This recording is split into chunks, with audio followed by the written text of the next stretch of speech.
Ang mabuting balita ng Panginoon. Pinupuri ka namin, Panginoong Jesucristo. Purihin palapakan ng mabuting balita.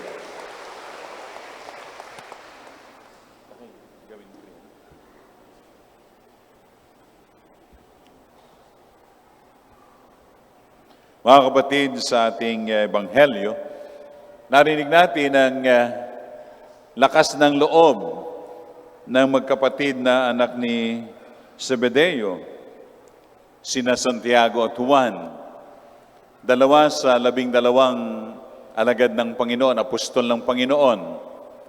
Malakas ang loob, matapang ang loob sa paghiling kay Jesus, na silang magkapatid ay maiupo isa sa kanan at isa sa kaliwa ng luklukan ni Jesus. Kung hindi baga naman napakalakas ng loob. Ito, kung kayo ay tama, 12, ano mararamdaman ng 10? Wala na silang tsansa. Wala na silang pagkakataon na may makaupo sa kaliwa o sa kanan ng luklukan ni Jesus. Kaya binigay niya sa kanila yung larawan. Ang larawan na, okay, sa kanila, ang nasusunod yung pinakamakapangyarihan. Para sa kanilang panahon, yung mitinig, yung nasa kapangyarihan. Pero hindi yan ang dapat umiral, sabi ni Jesus sa kanila. Hinarap silang lahat, yung magkapatid na Santiago at Juan at ang 10 pang mga alagad. Ito ang dapat na umiral. Ang gustong maging dakila ay dapat unay maging lingkod. Mag-alay ng sakripisyo, mga tiisin, mababata ang tiisin. Yung pala, para kay Jesus ay iba. Huwag nating parisan yung umiiral ngayon, sabi ni Jesus, na ang mas pinakikinggan ay yung pinakamakapangyarihan sa mga Hudyo. Hindi iyan, kundi sa kaharian ng Diyos, ang tinatanghal na mga dakila ay kailangang nagpapakumbaba. Amen? Palapakan natin ng Panginoon. Ang tinatanghal na dakila sa mata ng Diyos, yung handang magsakripisyo. Amen? Ang handang magpakasakit, ang maglingkod. Hindi ang sarili ang itataas. Nasa kapangyarihan ka, nasa pwesto ka, ergo, ikaw ang dakila. Hindi sa mata ng Panginoon. Sa mata ng Diyos, ang naghahangad maging dakila. Yung the greatness of all, yung pinaka-humble, pinakamababang loob, handang maglingkod. Gagawa hindi para sa sarili, kundi para sa kapakanan ng kanyang kapwa. Tukso yan sa ating lahat. Tukso rin yan sa mga pari. Madalas meron, di ba, Sister Teresa, yung entitlement. Ewan ko sa madre, sa mga religious, buhay din ba yan? Yung entitlement. Nag-aral ako. Ay may ganito kong mataas, pinakamataas na napag-aralan. Hindi po yan. Hindi po yan. Alam nyo, ang Cardinal Sin, hindi naman niya nag-doctorate, pero naging kardinal. Si Archbishop Sok, walang maalang further studies. Wala. Pero Arsobispo. Ang gusto nga niya, tawag lang sa kanya, Father Sok. Di ba, Ate Enda? Naalala niyo sa shrine? Call me Father Sok. Address me Father Sok. Kasi mas mahalaga yung paglilingkod. At iyon ang mas natatanyag sa Diyos. Hindi yung titulo, hindi yung pinakamataas na natapos. Kaya minsan, nung bago ako dito, ewan ko kung nandito yung leader na yan, sinasabi lagi sa akin ni Ate Doring Flores, kung nandiyan ka, Ate Doring, taas mo kamay mo. Apostolado ng panalangin. Nung dumating ako dito, sabi niya, Father, wala po akong natapos na mataas na pinag-aralan. Ako po'y simple laang, wala po akong, ayan, Ate Doring, hindi po pinag-uusapan. Hindi po ako professional. Alam naman natin, yung mga anak ni Ate Doring, mga professionals, di ba? Hindi nga niya naabot, pero yung kanyang misyon, parang naabot na rin niya. Amen? Hindi po ako professional. 3 beses yan na sinabihan ako ni Ate Doring. Bababa na po ako sa pwesto. Ako po si Sister Doring Flores ng Apostolado ng Panalangin. Hindi po ako professional, Father Bergs. Bagong dating lang ako. Sabi ko, sa paglilingkod naman, hindi kailangan professional. Amen? Palapakan natin ang Panginoon. Pag may tukso sa ating ganyan, dapat ako yung Pangulo ng Paska kasi mas magaling ako kaysa sa Kanya. Mas nag-aral ako sa seminaryo kaysa sa Kanya. Wow! Ano yan? Entitlement? Patanyagan? Pagalingan? Hindi yan ang gusto ng Panginoon. Di ba? O, sa Lecom, sino ba Pangulo natin? Hindi naman yan abogada. Sinabi ba natin gano'n, Ate Cherry? Sinabi mo yun? Hindi. Ay, teacher ako. Dapat ako yung nasa pwesto bilang Pangulo.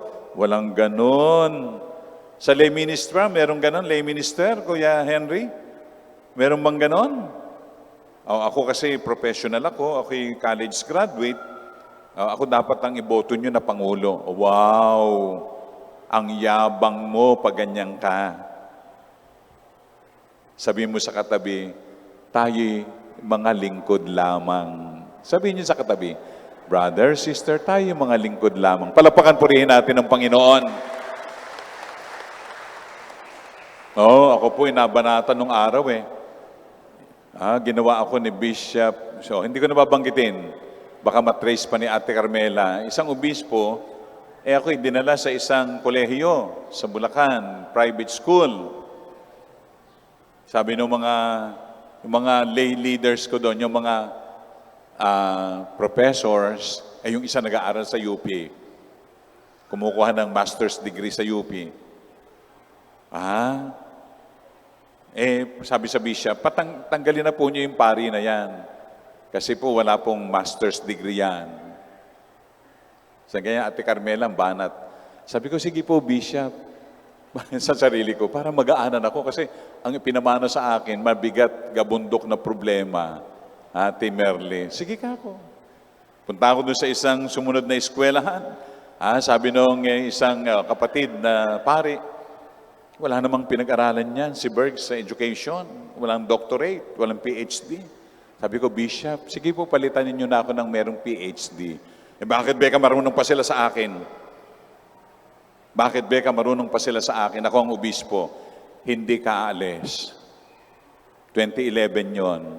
2011. Kaya nagpapaalam ako nung graduation ng 2012. Hindi ka aalis. Sabi nung isang pari, hindi ka malakas sa bishop. Ayaw kang alisin. Umabot po ng 2021. Ako na po yung bumaba para bigyan ng pagkakataon yung iba na gustong-gustong maupo sa pwesto para presidente ng kolehiyo sa Ubando. Amen? Hindi naman yun. Basta ako pare. Basta ako pare. Yun ang mahalaga. Pinakamahalaga sa lahat. Amen? Ito nga lang bilang pare, ako'y makasalanan pa rin hanggang ngayon. Ako mahina pa rin hanggang ngayon. Pinag-uubra lang ng Diyos, Ate Rosie. Amen? Amen. Palakpakan natin ang Panginoon. So hindi dapat doon sa ikaw ba'y nagtapos ng pinakamataas na natapos mo na degree. Hindi po doon. Tayong lahat, kayo na mga lay leaders ng parokya, tandaan nyo yan.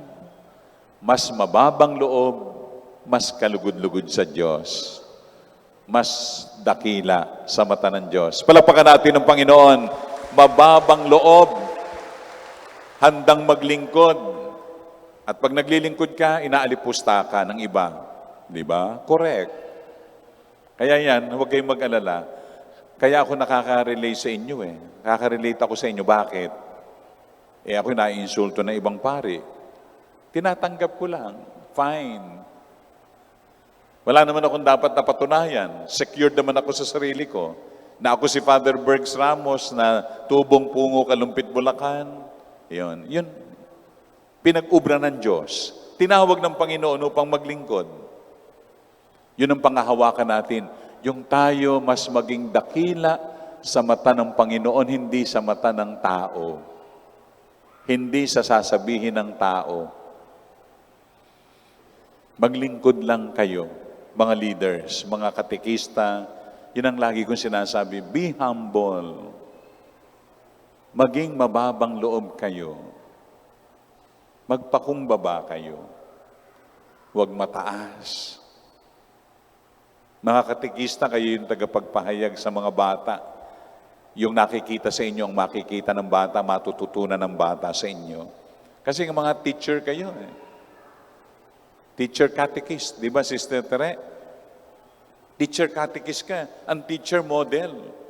Pag nakita kayo nagbabangayan, pag nakita kayo mga nagchichismisan, pag nakita kayo nagsisiraan ng inyong kapwa katekista, palagay nyo, maganda yan, senyales yan sa mga bata. Kung ano ang nakikita sa inyo ng bata, kayong matatanda, iyon ang gagayahin ng mga bata na akala ay tama.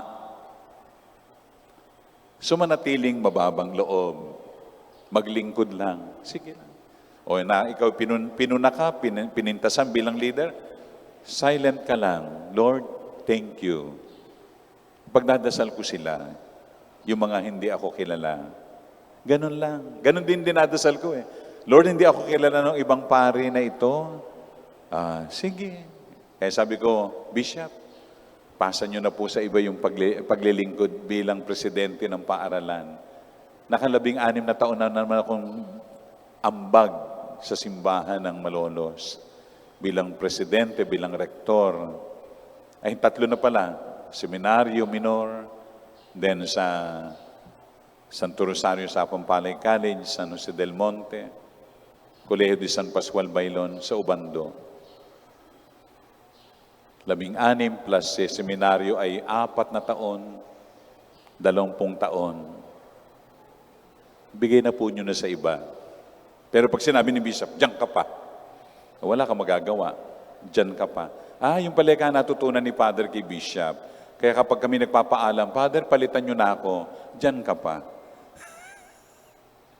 Naintindihan nyo na ako, mga katekista?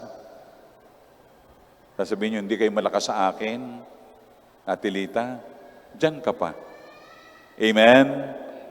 Hindi po ako magaling, mas maraming magaling. Diyan ka pa. Yung pala yung natutunan ni Father Brex sa kanyang mga obispo. Susunod lang tayo. At susunod tayo sa Diyos. At ang sabi ng Panginoon, ang naghahangad maging greatest, mas dakila, mababang loob, handang maglingkod, handang magtiis, sumunod. Sumunod muna. Sabi ng Panginoon. Mga kapatid, ito po yung magandang inspiration sa ating lahat. Sa akin, in my 34 years in the ministry, I've been in the ministry for the past 34 years. Basta ako susunod sa obispo. Naalala ko yung mentor ko ng araw, yung ikalawa kong kura paroko sa Bukawi. Dadalhin ako sa seminaryo ni Bishop Almario, ayoko. Sabi ng pari, sumunod ka lang, Father Bergs. Sumunod ka lang. Kaya mula nun, lagi na lang akong susunod. sapagkat yun ang nararapat. Pagsunod sa superior ko, sa obispo, ay pagsunod sa Diyos. Sabi ko si Bishop Almario, sinabi po ng obispo susunod po ako. Yun ang pagsunod sa Diyos. Amen.